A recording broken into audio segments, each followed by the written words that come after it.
Movie theaters, though, performance venues, First death. Tough decisions. arcades, gyms, and fitness centers will be closed to the public. Why did you think it was important to participate in the Pivot documentary and kind of shine a light on what's going on for your industry? I thought it was an important thing to get involved in because it's really strong and empowering to let people see what we are actually going through and other gyms are going through during this time. To see it from its raw essence to exactly the struggle that gyms are going through right now is extremely important. What have the last 10 months been like for you as a gym owner? It's been one of those things where you don't know if tomorrow's going to be the last day that we even have a place to train. When people are stressed, they come here. Yeah. And they go to the punching bag and they look for that release, and that release is taken away. Who determines what is essential?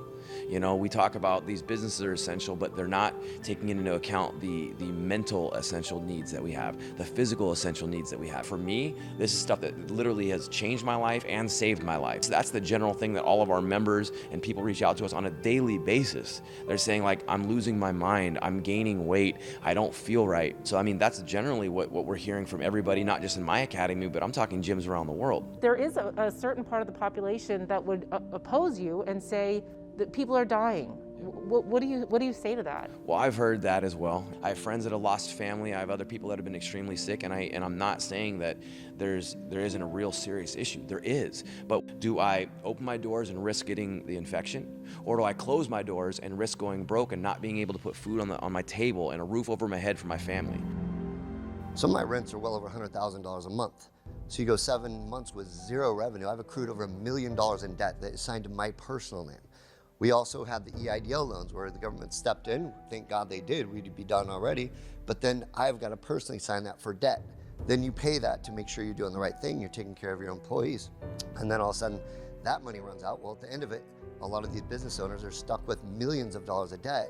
The government comes out and says, restaurants, you're shut down.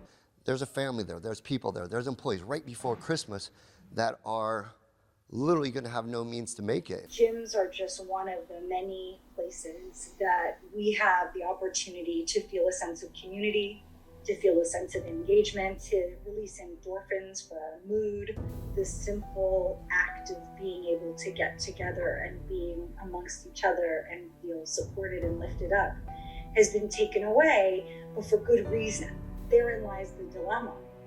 In order to take care of each other, we can't be together, whether it's being sick, whether it's losing a life, or whether it's the loss of community, the loss of our tribes, the loss of togetherness.